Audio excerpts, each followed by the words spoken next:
So welcome to Awakening Dialogues. We have another dialogue today. My name is Will Pye, and I'm joined by my friend and one of the favorite teachers in the world, Junpo Denis Kelly. Junpo, it's great to have you on Awakening Dialogues.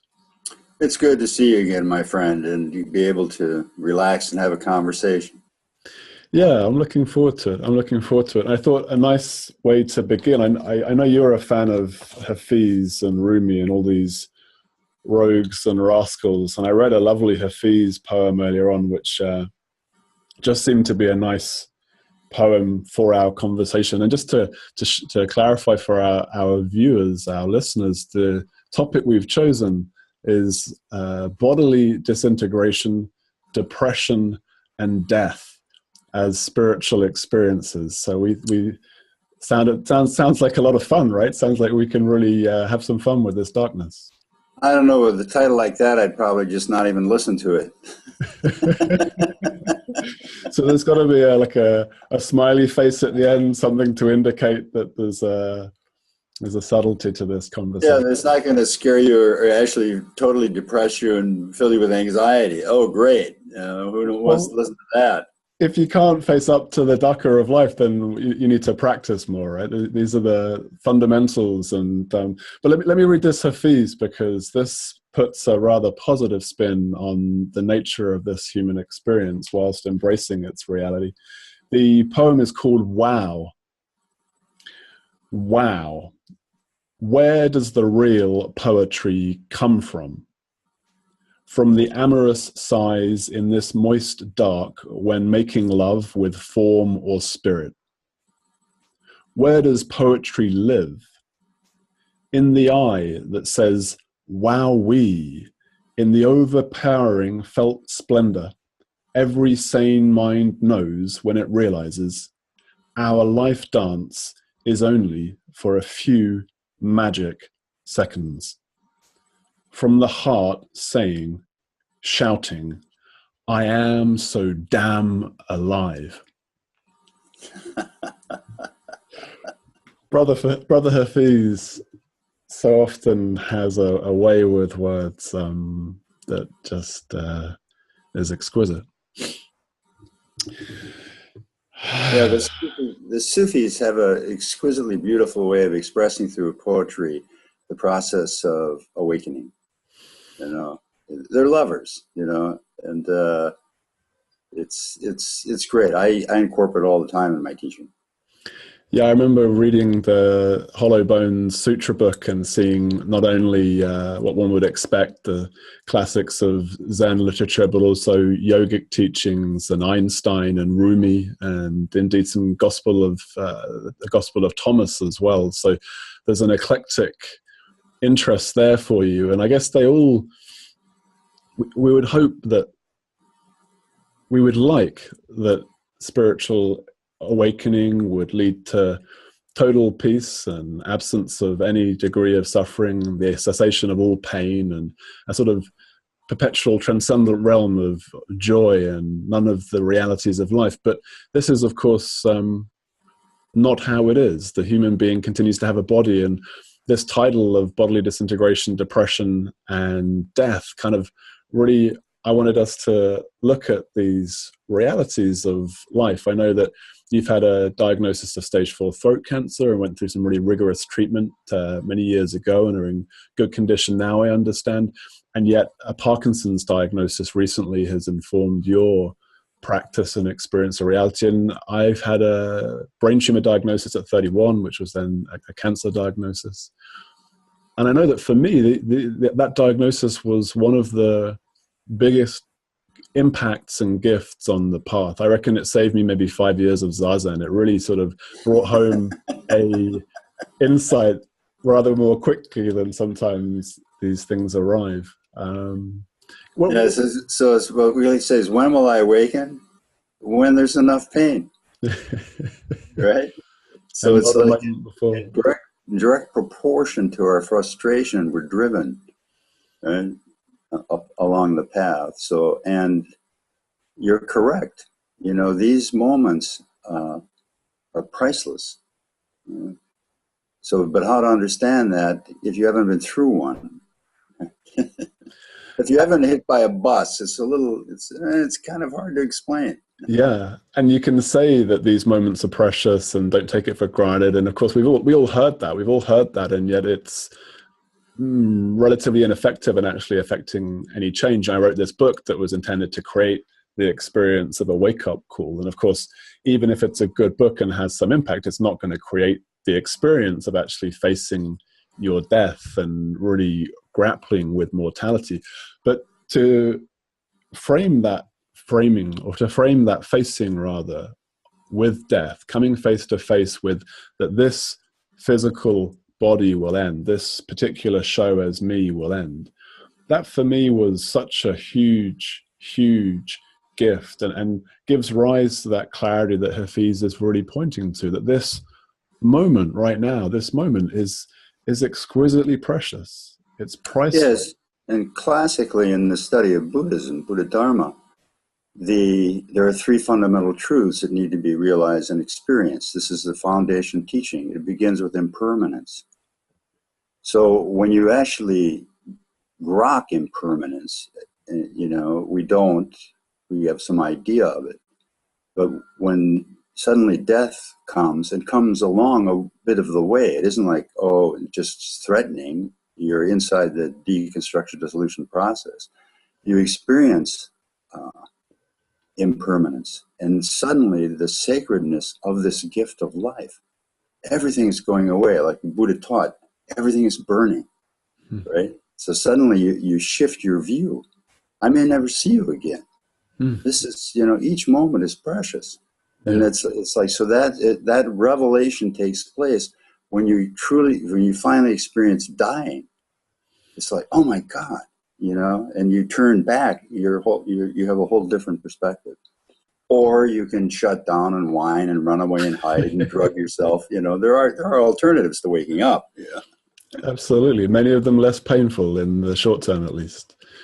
Yeah, and I wrote a poem recently. I'm actually writing a blues tune about the blues. There's the lovesick blues, and then there's another kind of blues. And the kind of blues I got is the Parkinson's blues. No treatment, no cure, just right here. I'm not sure about its the likelihood of commercial success, but I'm loving it already. And a poem that I wrote recently on the gift of Parkinson's is, how could I know that falling in love with my death would be the resurrection of my life? There's another way that I've tried to express this reality. Sure, and that facing death, that really embracing the reality of death, which someone wisely commented to me. Well, it's one of the few wise things that anyone said to me after I was diagnosed. People obviously express their sympathies and so on, but one person said to me, wow, at 31, lucky you. You've got this at that age. They recognized that this was going to deliver a certain degree of facing reality, a certain degree of realization that was quite something to have at 31. And they said, because you'll then have lots of time to live with that and integrate that and share that realization. And of course, I'm working on that assumption as well. I mean, we shall see. Yeah, there's one more interesting thing that's happened to me 10 years ago. It's not 10, not quite, 9 years ago. One of my doctors at MD Anderson, chemo doc, said to me, "Oh, okay, Mr. Kelly, it's worked. You're alive. We saved your life. Congratulations. It's a great pleasure working with you and stuff." And he said, "What are you going to do with the 10 years you have left?" And I went, 10 years? He said, "I know you'll beat that. You always beat the odds. You beat these odds. You're still here." So he said, "But what are you going to do?" He says, "Statistically, you have about 10 years. So is that 12? Is it 8? And suddenly now I'm 9 years in, and I'm now getting the fibrotic condition in my throat. Swallowing is mechanically very difficult. This whole process of disintegration, again, is like, wow. To be conscious of it, and how do I accept this and celebrate it and move in? It's quite a koan. Yeah. So tell me more about that, because I've got the joy of watching my hair growing back after radiotherapy. Right, the body is still very much growing. It's and yet you're experiencing something quite different. How's that koan working for you? Well, again, it's the realization, and this is what the realization that life and death are identical. It's like there's integration and coming into being, and there's disintegration. And it's from a non-dual perspective, it is so extraordinarily interesting, right? So it's like, do I stay in my dual, evaluated referencing, or can I go to the deeper witnessing intelligence, what we call Bud or Dhyana or Zen consciousness? Do I drop in and abide and look out, and then the voice, the body goes into fear, right? Mm-hmm. Oh my God, what I swallowed, food goes up in my nose, also mm-hmm. goes in my trachea, right? So how do I swallow when this is becoming more and more and more difficult? So sometimes I have to stop eating, go clean my nose, get the food crap out and stuff, and that process. So it's witnessing it and staying open to the truth, of the gift of life and the gift of death. It's witnessing and staying in it, and then working with it. So I call it radical self-acceptance. Sure. Life and death. Life is death. Death is life. So this is now the disintegration of my corporal being. Yeah, I mean, I hear that, and I was surprised that was your first response, because I hadn't grokked how that would be I mean, it doesn't change anything, right? It changes everything, and it doesn't change anything. So you're still having to clean your nose out of the food. You're still having to go through that, as you say, the physiological fear, like the body reacts to that stuff. And yet you're saying that working with that and bringing an acceptance and bringing a witnessing rather than a resisting or wishing it was some other way is... Yes, and then consciously remaining in conscious relationship with what's happening. Mm-hmm. And this is where meditation is critical, the ability to stay with whatever is arising. Sure. So then, and the body goes into a fright, your brain chemistry changes, you shift to your sympathetic nervous system. So there I have to do a breath intervention and relax and return, because the body is shutting down. Same with the Parkinson's. Because I'm in danger of falling at any given moment, or knocking something over, because the neurotransmitters aren't working in correct relationship to the muscle signaling, the body starts shutting down. I literally make smaller movements. I got to where when I was signing my name, I would scribble my name. So I had to go into therapy and learn how to make big looping movements while I was writing, right? Mm-hmm. So it's like, so interesting, too interesting. So interesting. And there's an advertisement for meditation, right? For practice. I remember those who have read my book, Blessed With, it starts with you saying to me, Will, some big shit is going to happen in your life. This was in Dokusan, one of your rather wise pointings, because it only took a month or two before a dear friend had a stroke and was having emergency brain surgery. And then another month after that, and I had my diagnosis. So who knew some big shit would indeed happen? I guess it's a fairly safe prediction to make in the human experience. But what you're speaking there of the breath intervention and so on, it reminded me of how I've been able to utilize that meditation practice and being able to be with whatever's happening when the tingling in the left hand and the aura, the altered state of consciousness comes on. And I know in the past that's led to grand mal seizures and the body doing all sorts of funny stuff. And with practice, learning when that comes on to, as you use I like that terminology, to utilize a breath intervention. So it just becomes pranayama or transformational breath focus and bringing the body into a state of relax. And so far, so good. I haven't had any seizures in over a couple of years now, and I've not taken any anti-seizure medication, which I was told I'd need to be on for the rest of my life. So it seems that there's such incredible value to be found in a sound practice, to be found in a solid practice, the capacity to focus attention, to work with breath, to shift physiology. I mean, there's two really practical examples of the benefits of meditation. Yeah, and if you go deep enough into the meditation, again, it takes time to come to this depth of witnessing, right? And then it also takes volition. I use the word will. Are you willing to change? Willing is surrender to the deeper truth, and then volitionally choose, surrender and choice.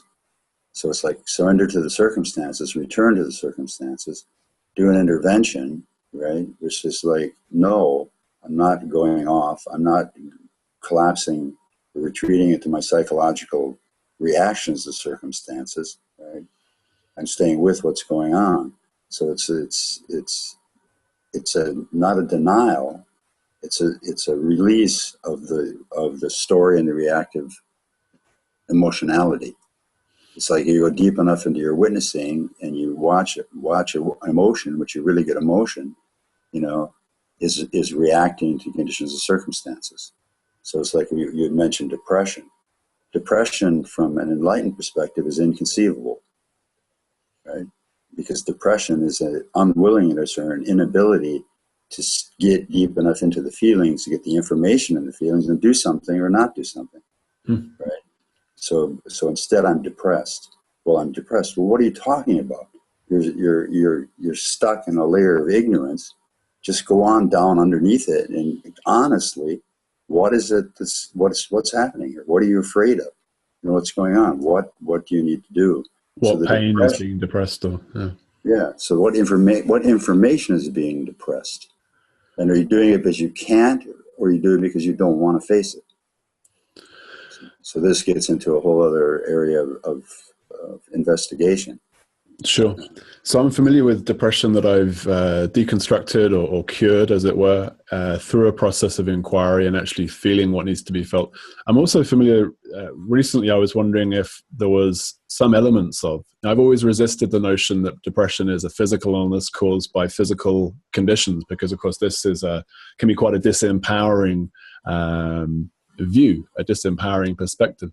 And yet after brain surgery and radiotherapy, it was more of a challenging time for a while. And it occurs to me that it's a plausible story, not one that I found much joy in buying into, that some of the effects upon neurochemistry were what were being felt in the physiology. So it seems that there is still that, what I've heard you speak of as the gross physical reality, to be contended with as well. So I guess a question for you, and I've got another one after that. Is it possible to experience a depressed state within total clarity, within total presence, or does it involve the existence of self? Does it depend upon an identification occurring in order for the depressed state to be meaningful, to be experienced? Well, for me, okay, when the Parkinson's that came on was really interesting. I was clinically depressed. The body shuts down, start in fright and moves away. Your brain chemistry changes. So it's like to witness that and to experience it and to do. There's a 4-7-8 breath. For anyone out there that suffers from reactive anxiety, you'll notice that your breathing is shallow. Right? So there's a 4-7-8 breath, which is proven to work to take you from the sympathetic to the parasympathetic nervous system. Inhale for 4, hold your breath for 7, exhale for 8.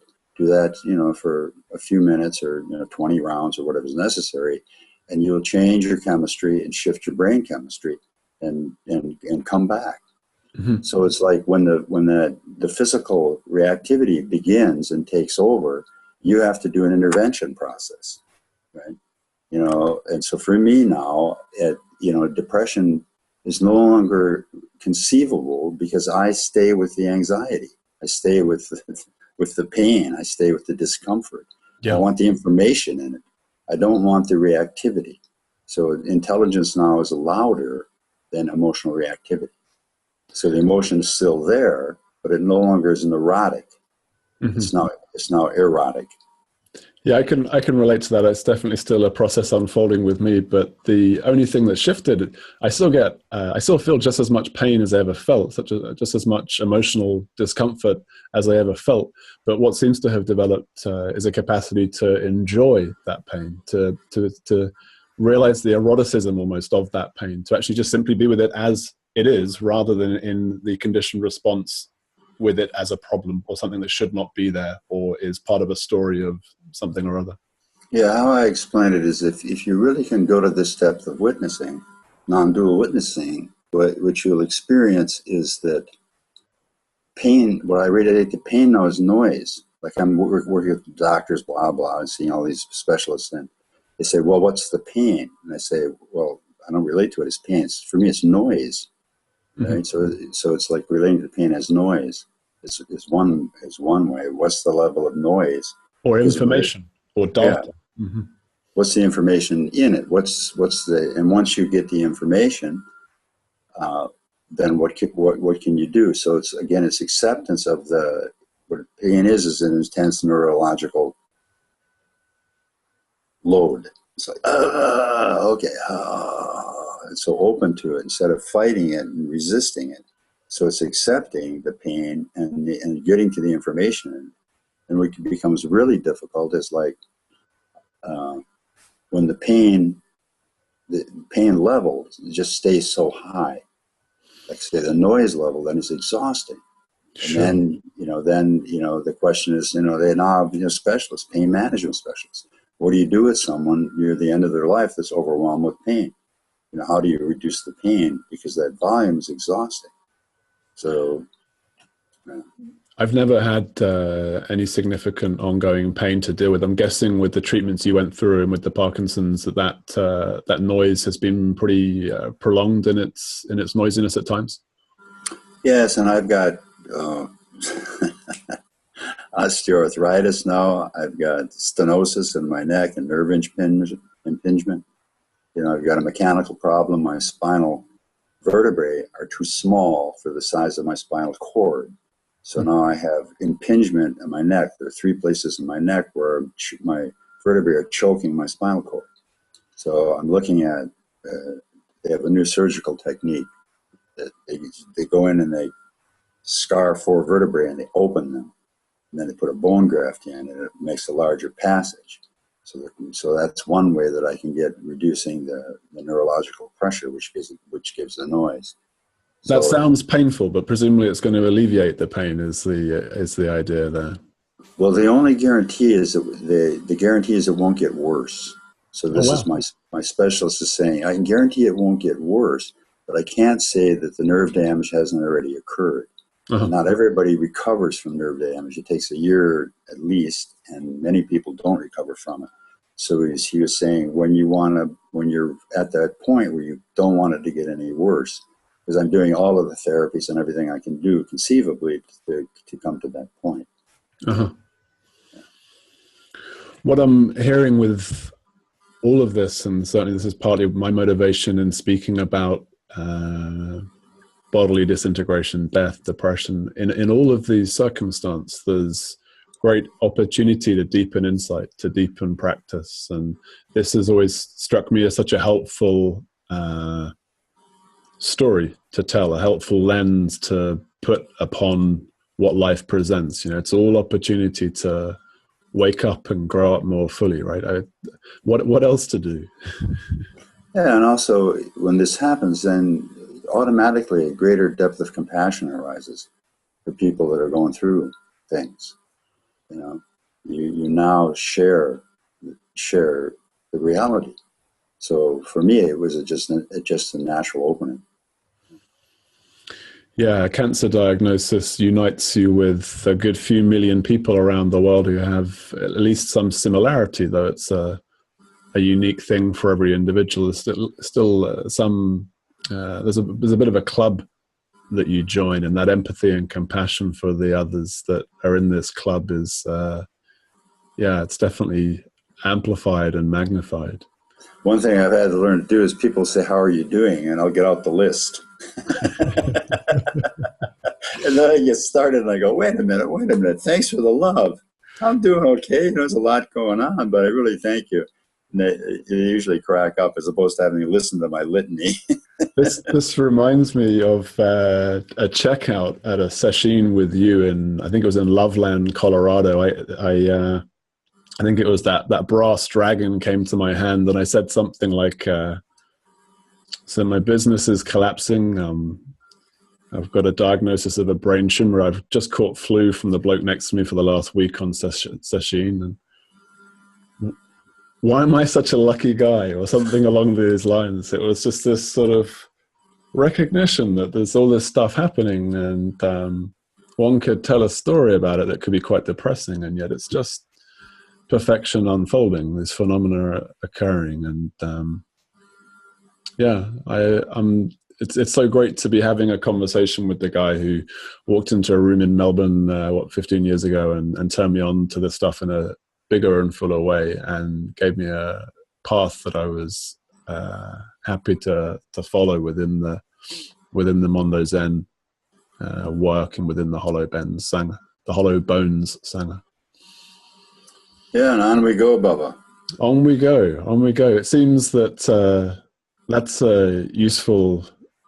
It becomes impossible to escape at your age, I imagine. There's no plateau, right? There's no place of arrival where all is taken care of, where all is sweet. Or maybe that plateau is what we call the death experience. But whilst in the body, it's ongoing. There's the next challenge, the next obstacle, the next pain to face, transcend, witness, experience.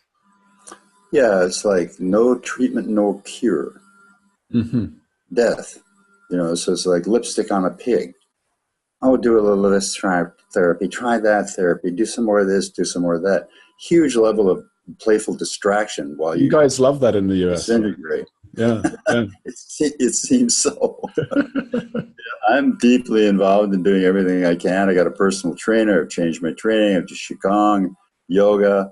I don't swim because I'm doing, the practice on the machines, and which is essential with the Parkinson's. I'm also tango dancing, continuing my dancing.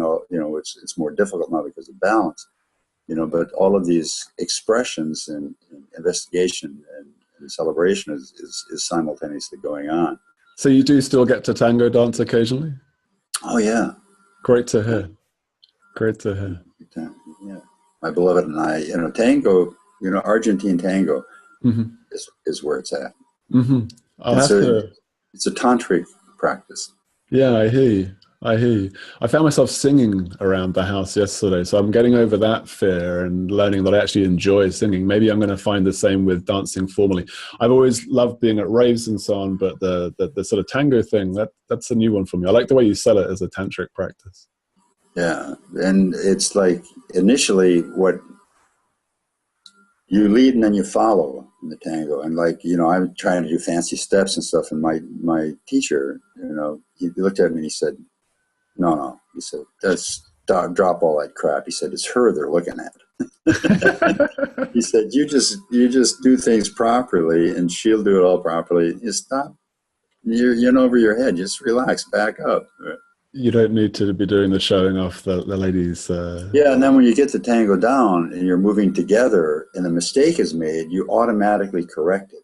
So sometimes people say, hey, where did you learn that move? I said, what? I almost fell on the floor, but they said, what's that move?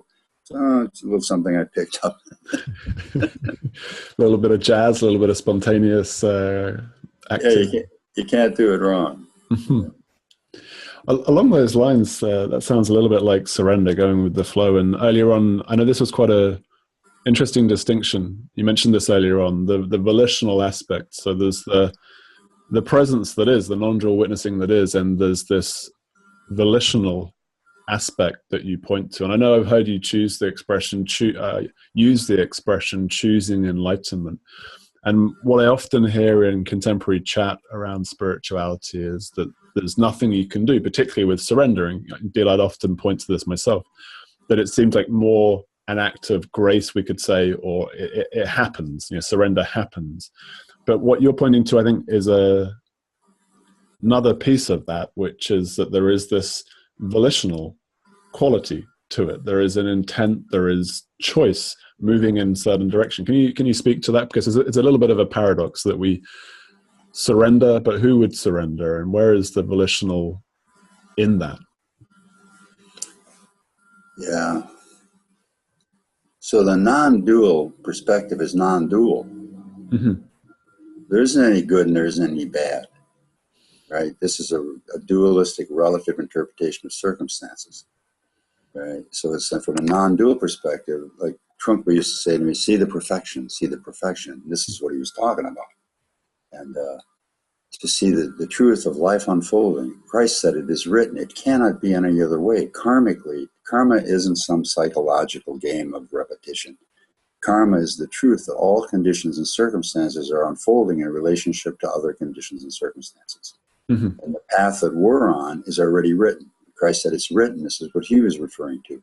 Your life is unfolding, but not as a separate entity in all relationships and circumstances. And you're wholly conditioned. So it's like the idea that you have to react emotionally in a particular way or a particular situation is just conditioning. So it's like, so you witness what's going on and you experience something. But this is what, like I say, I ask the question, has anyone ever made you angry? Mm-hmm. And people instantly say, of course, all the time, this one or that one. And I say, well, made me sad or, yeah, there's a confusion here. So the next time it comes up, from a deep, pure witnessing, and now non-dual witnessing, we could say causal witnessing, there's some confusion for me in how that's taught. It's like causal witnessing is non-dual for me. So non-dual is being with and seeing what is, radical acceptance, right? And without an individual that's accepting, there's just accepting happening, without a sense of me that's volitionally accepting. There's just acceptance. There's just being with what is, right? In other words, it's from this depth of everything is simply as it is and unfolding.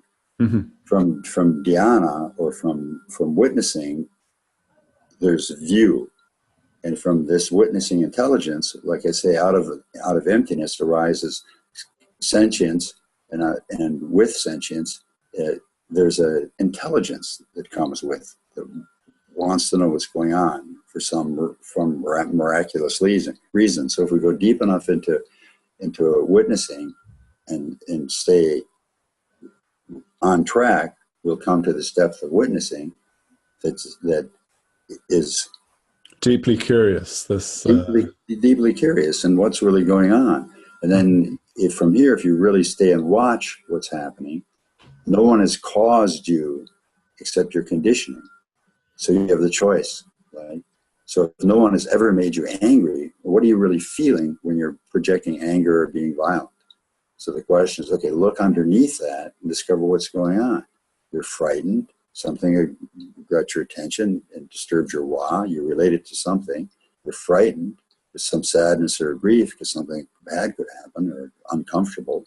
And it's all happening because you deeply care about something. So you have a different view of your whole psychological process from this depth of witnessing. And so this is what we do in the Mando is say, okay, now come back to this witnessing and let's talk about reality. And this, yeah. So the experience, what I'm hearing, there's a sort of intermingling of the non-dual witnessing and a coming back into the relative experience of, and the growing up aspect where we choose, or at least experience choosing not to follow that reactive patterning, but rather to stay present, as it were. So it seems, again, in experience, it's not so paradoxical, but when we start to speak of surrendering and yet no one to surrender, it sounds more paradoxical. It sounds paradoxical as we describe it.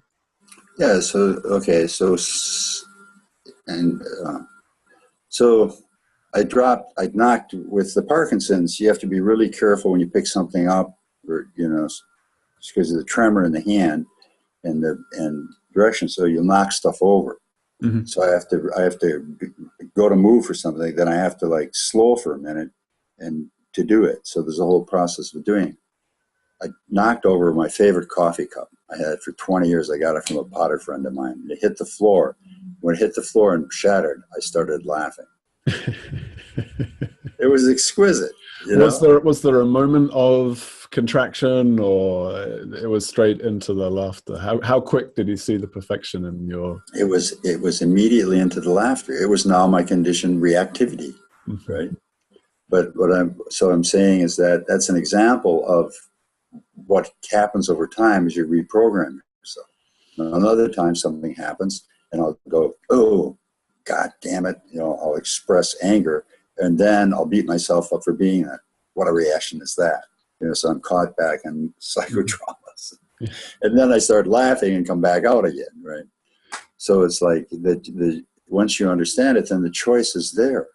So it's like you're intelligent, you're concerned, you're open, you're compassionate, you're with what you want to know what's going on, what to do about it, and how to behave, right? So your level of discernment and quality of investigation is louder. And you need to change. We call it no. You know, you stop. What do you know? KNOW, and what's a real response, not the historical. Right? Sure. We can live in freedom. Right? So it isn't accepting, oh, whatever. It's just, oh, whatever. It's not escapism or indifference or apathy. It's actually a full engagement with what is. Or in a sense, in the early Buddha Dharma, the idea was to become an arhat, which is totally above and disconnected from everything and go into non-existence. Right? You say go into the causal state, which is returning to fundamental emptiness and beyond self. That sounds rather tempting as an ending place, right? Well, yes, and you can do that, and then you discover why. It's more fun to actually have relationships and pretend like all this matters. And you're sitting in a cave hanging out with lizards and back to the marketplace. This is the Mahayana. Mm-hmm. And there's something joyful and delightful in the human experience, in coming back into the marketplace and playing our roles within the movie. There was one thing that you spoke to there, which I just wanted to dwell on a moment, which is this balance that you can have the experience with the coffee mug or the Parkinson's, where there is this complete freedom, where there is liberation, and yet also there is an experience 5 minutes later or another day when there's a reactive response, where there's a conditioning. And I just wanted to speak to that, because so often the perception of teachers and so on is that there's some sort of perpetual joy and bliss and zero reactivity. And I think that's pretty rare, if true at all, in any teacher. So I just really appreciate you expressing that there's humanity here and that there's imperfection. There's still some ironing out of the occasional reactive crease occurring in your experience. Yeah, theoretically, I leave the room for the possibility of complete total enlightenment. I had a wonderful time with Ada Shimano, my abbot and teacher, primary teacher. I said to him one time, okay, Ada Roshi, do you know any fully enlightened or liberated beings? He said, personally? He said, and I said, yes. And he said, no. And then he pauses and he said, wait a minute. He said, but I've heard of two. But I haven't met them. Sure. And Chogyam Rinpoche, another guy you've sat with, he said that, I understand, out of all the sages and swamis and high-ranking representatives of wisdom traditions all over the world, I think he said he'd met two out of the many hundreds. So it certainly seems to be pretty rarefied company. And that would probably rule out the vast majority of teachers, right? If we just look at that statistically, that's probably not going to be most people that are teaching on the planet right now. And then he met them in a particular circumstance and moment when that was true. Yeah. He didn't meet them when their dog was run over by a car or their wife left them. I told my friend Joe the other day, I'd been indicated that I was going to be visiting a fully realized being, and I related this to my friend Joe, and he said, well, let's see how they do with a 2-year-old with colic when the wife's out of town. And I thought, that's probably a pretty good test for one's liberation and enlightenment to step back into that. Yeah, so this is what I'm working with a fellow right now, and this is going to be his first koan. what he has is a 2-year-old who's now pretty well governed, but what happens is a friend drops off a 1.5-year-old, and he's got the two of them to deal with. They do that, and he goes crazy. So I said, okay, this is your koan. They can't make you angry. You know, you're trying to protect them and define them and everything. So, you know, come back to the truth of what you're doing. So the next time that happens, you start to get, oh, God, you know, you start laughing and lean back in. So this is the moment where volition and will comes in. Mm-hmm. So, okay, you bring the clarity of mind, the compassion, and the witnessing intelligence that you've experienced in state injunctions, meditation retreats and places. You can access this and bring this forward at any given moment. But that's the volitional aspect. You know, like Hakuin so beautifully said, he said, meditation in the commerce of your life is 1,000 times more valuable than that sitting in a meditation hall somewhere. So this is the expression. How do you bring your meditative mind and awareness in and transform these negative reactions into the truth of what's driving them? You know? So that's an opportunity. You got a 2-year-old? Great. That 2-year-old is your bodhisattva. That 2-year-old is continually checking with you to see whether you're awake or not. This is pretty much the beginning and the end of my teaching, as it were, is that it's all an opportunity. It's all an opportunity. Body disintegrating, depression, and of course death, we would assume to be one of the biggest opportunities of all, you know, to bring presence, to bring awareness to that moment. That's something we each have to look forward to, hopefully not for some time yet. Yeah, this becomes a very complicated story in information systems. Where do you stand philosophically? Like the reason I practice Buddhist teachings and form is because of the teaching of emptiness, mm-hmm. Non-atma. So it's like, so ku, which is the rather outstanding Dharma name that you gave me in Jukai, Shunyata, ku. It's a powerful reminder. Yeah, so personally, I'm looking forward to death. Mm-hmm. I don't exist anymore. I'm not a reincarnationist where now I'm going to invisibly exist. That's not a resolution. I'm an agnostic, but I really favor the idea of personality being temporary, right? I'm hoping it's temporary. I don't want to drag my personality into emptiness. What a mess that. 80 years has been enough with it, surely.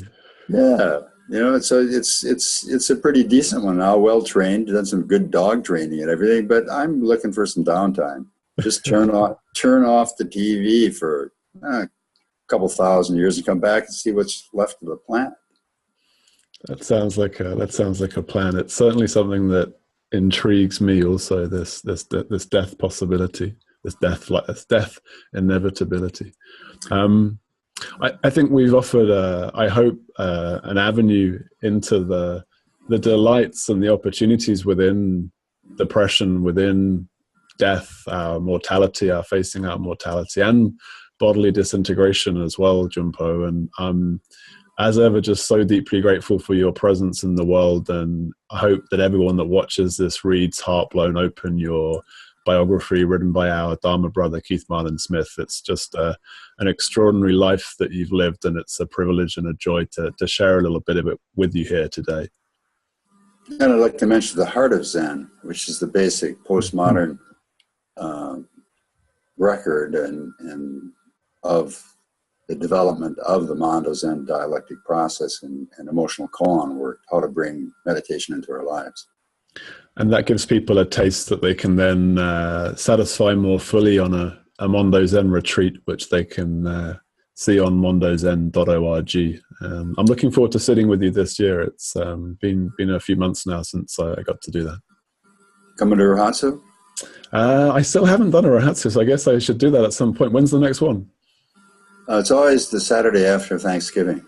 Uh-huh. I'm always at a monastic center here in Green Bay, Wisconsin. I'll check it out. I'd like to do that. This year may not work, but I'll schedule next year if not. I'm drawn to that depth of silence. That's for sure. Yes, no matter how good a thing is to say, better to remain silent. or laugh, which is I read a Hafiz earlier on that was speaking about laughter being the one true form of communication, or the one sacred form of communication. But I thought I might find it here just now. But there is one Hafiz that I'll leave you with, which is called Berserk, which seems like as good a title for a poem as any. We had Wow, we've now got Berserk. Once in a while, God cuts loose his purse strings, gives a big wink to my orchestra. Hafiz does not require any more prompting than that to let every instrument inside go berserk. So on that note, let's have our inner instrumentation go berserk. And one last statement.